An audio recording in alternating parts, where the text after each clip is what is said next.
ఈ యొక్క భారత క్రైస్తవ దినోత్సవం గురించి మాట్లాడాలంటే, దేవుడు భారతదేశం పట్ల ఒక ప్రత్యేకమైన ప్రణాళిక కలిగి ఉన్నాడు, ఒక మంచి ఉద్దేశాన్ని కలిగి ఉన్నాడనే విషయాన్ని చెప్పడానికి ఎంతగానో గర్విస్తున్నారు. తన శిష్యుల్లో 2 శిష్యుల్ని దేవాదేవుడు ఈ యొక్క భారతదేశానికి పంపించాడు, మన దేశానికి పంపించాడు. అందులో ప్రధానంగా తోమా గురించి మనం ఆలోచన చేస్తున్నాం. సెయింట్ థామస్ అనేటువంటి డిసైపుల్ని భారతదేశానికి దేవాదేవుడు పంపించాడు AD 52లో. 52వ సంవత్సరంలోనే యేసుక్రీస్తు ప్రభువారు ఆయన మరణాన్ని తిరిగి జయించి పరలోక రాజ్యానికి ఆరోహణమైనటువంటి కొన్ని సంవత్సరాల్లోనే తన శిష్యుడైనటువంటి తోమాని భారతదేశానికి దేవుడు పంపించాడు.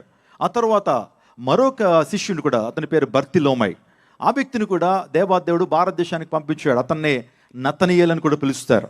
2 శిష్యులు భారతదేశాన్ని వెలిగించడానికి వచ్చారు, భారతదేశాన్ని సంస్కరించడానికి వచ్చారు, అనేక మందిని రక్షణలోకి నడిపించడానికి దేవాదేవుడు మన దేశం పట్ల గొప్ప ప్రణాళిక అని కలిగి ఉన్నాడు. ఇంకో విషయం చెప్పమంటారా? దేవునికి మన దేశం పట్ల గొప్ప ప్రణాళిక ఉంది. మీరు జాగ్రత్తగా ఎస్తేరు గ్రంథం 1వ అధ్యాయం 1వ వచనం, ఎస్తేరు గ్రంథం 8వ అధ్యాయం 9వ వచనాన్ని జాగ్రత్తగా చదివితే అక్కడ భారతదేశము అనేటువంటి ఆ మాటను దేవాదేవుడు ఈ యొక్క పరిశుద్ధ గ్రంథంలో రాయించి పెట్టాడు. తోమా అనే దేవుడు ఏర్పాటు చేసుకున్న ఒక ఉద్దేశం ఉంది భారతదేశం పట్ల. భారతదేశంలో అనేక మంది విగ్రహారాధనలోను, ఆ తర్వాత అనేక సాంఘిక దురాచారాల్లో నివసిస్తున్నటువంటి వారికి క్రీస్తు ప్రేమను, అదేవిధంగా సత్య సువార్తను, పరలోక రాజ్యం గురించిన సువార్తను ప్రకటించడానికి దేవాదేవుడు తన శిష్యున్నే భారతదేశానికి పంపించాడంటే భారతదేశాన్ని యేసుక్రీస్తు ప్రభువారు ప్రేమిస్తున్నారు. గట్టిగా చప్పలు కొడుతూ దేవుని నామమును మహిమపరచండి. ఈరోజు మిమ్మల్ని అందరినీ ఇప్పుడు కూడా ప్రభు ప్రేమిస్తున్నాడు. అందరూ బట్టే ఆయన సువార్తను మన యొద్దకు తీసుకొస్తా ఉన్నాడు. ఈ విషయం గురించి చాలామంది, అసలు నిజంగా వచ్చాడండి తోమా, నిజంగా భారతదేశానికి వచ్చాడా? సెయింట్ థామస్ గారు నిజంగా వచ్చారా? చారిత్రాత్మక ఆధారాలు ఏమైనా ఉన్నాయా? భారతదేశంలో తోమా గారు వచ్చినట్లుగా ఏదన్నా ఆధారాలు ఉన్నాయంటే ఈరోజు మనకి చాలా ఆధారాలు అవైలబుల్గా ఉన్నాయి. ఈ రోజున స్టాంప్స్ కావచ్చు, ఆ తర్వాత నాణాలు కావచ్చు, అనేక మంది గొప్పవారు ఆయన యొక్క ప్రస్తావన గురించి మాట్లాడుతూ వచ్చారు. మన యొక్క భారతదేశానికి మొదటి రాష్ట్రపతి అయినటువంటి బాబు రాజేంద్ర ప్రసాద్ గారు. బాబు రాజేంద్ర ప్రసాద్ గారు ఒక సందర్భంలో అంటాడు, భారతదేశానికి యేసుక్రీస్తు ప్రభు శిష్యుడైనటువంటి తోమా గారు రావటం భారతదేశం చేసుకున్న పుణ్యం అన్నాడు. ఆమెన్ చెప్పండి. యేసుక్రీస్తు ప్రభు శిష్యుడైనటువంటి తోమా గారు భారతదేశానికి AD 52లో రావటం అనేటువంటిది భారతదేశం చేసుకున్న సుకృతము, భారతీయులందరూ చేసుకున్నటువంటి అదృష్టమని ఆయన మాట్లాడుతూ వచ్చాడు. నిజమే, ఒక గొప్ప ప్రెసిడెంట్, భారతదేశానికి మొట్టమొదటి రాష్ట్రపతి అయిన రాజేంద్ర ప్రసాద్ గారు. ఏమండి, అటువంటి వ్యక్తులు చరిత్ర చదువుంటారు. ఆ తర్వాత జ్ఞానహీనులైతే రాష్ట్రపతి అవ్వరు. ఎన్నో పుస్తకాల మీద పట్టు కలిగినటువంటి వారు, అన్నిటి మీద మంచి గ్రిప్ కలిగినటువంటి వారు, నాలెడ్జ్ కలిగినటువంటి వారు.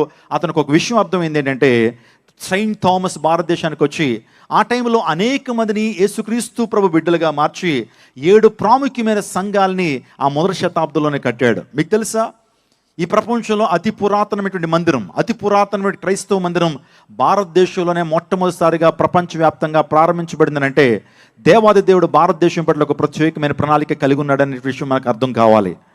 నీలకల్ అనేటువంటి ప్రాంతంలో ఈ ప్రపంచంలో యేసుక్రీస్తు ప్రభు నామం పేరిట అత్యంత పురాతనమైనటువంటి దేవుని మందిరము మన భారతదేశంలో, ఎంటైర్ వరల్డ్లో, ప్రపంచవ్యాప్తంగా మన భారతదేశంలో ఉందని చెప్పడానికి భారతీయ క్రైస్తవులుగా మనం నిజంగా గర్వించాలి.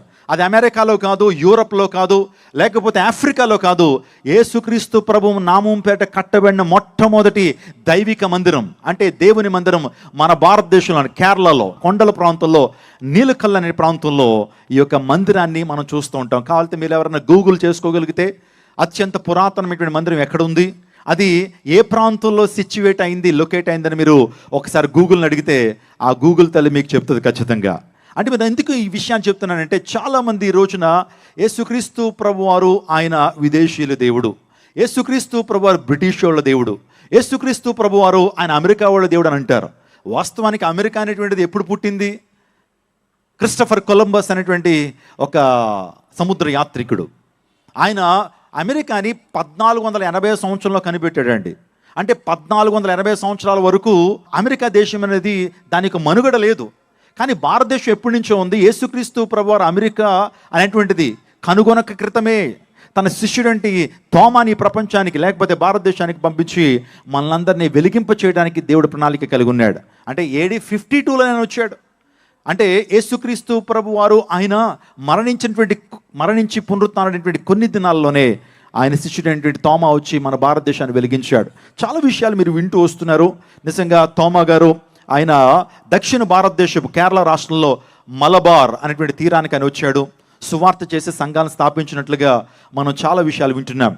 ఆ తర్వాత ఆయన ఎప్పుడు మరణించాడని ఆలోచన చేస్తే క్రీస్తు శకం అంటే ఏడి 72లో చెన్నై సమీపంలో మైలాపూర్ అనేటువంటి ప్రాంతం ఉంది. అక్కడ సెయింట్ థామస్ మౌంట్ అని పిలుస్తారు నేటికి. ఆ ప్రాంతంలో అనేక మందిని ఆయన క్రీస్తు కొరకు అనేక మందిని ఆయన రక్షిస్తున్నప్పుడు చాలామందికి ఆయన మత మార్పులు చేస్తున్నాడు. సరిగ్గా అర్థం చేసుకోకుండా ఆయన చంపడానికి అనేక మంది మతోన్మాదులు, అనేక మంది మత ఛాందస్వాదులు ఆయన బళ్ళెంతో పొడిచినప్పుడు ఆయన రోడ్డు మీద దేక్కుంటూ వెళ్ళి ఒక సిలువు దగ్గరికి వెళ్ళి సిలువు దగ్గర ఆశ్రయాన్ని పొందుతూ అక్కడ తన తుది శ్వాసను విడిచిపెడతాడు. అక్కడ రక్తాన్ని కారుస్తాడు. మన భారతదేశంలో ఆయన రక్తాన్ని ఒలికించాడండి. భారతదేశంలో ఎందుకో తెలుసా? మనందరూ కూడా రక్షించబడి, నేను అంటాను ఈరోజు మనందరూ కూడా తోమా గారికి రుణపడినటువంటి వారం. మనందరూ కూడా తోమా గారికి రుణపడ్డాం. ఈరోజు సువార్త మన దగ్గరికి వచ్చింది అంటే, ఈరోజు నా దేవుని వాక్యం మన మధ్యకు వచ్చిందంటే, సత్యం మనం వినగలుగుతున్నామంటే యేసుక్రీస్తు ప్రభు శిష్యుడు తోమా మన భారతదేశానికి ఎంతో కష్టపడి ఎంతో ప్రయాసపడి భారతదేశానికి వచ్చి ఆయన సువార్త విత్తనాలు ఇక్కడ నాటాడు. ఆయన రక్తం ఇక్కడ ఒలికించాడు. అందుని బట్టి మనం ఈ రోజును ఈ రక్షణ పొందుకున్నాం, ఈ ఆనందాన్ని అనుభవిస్తున్నాం. స్తోత్రం చెప్దాం. హల్లెలూయా.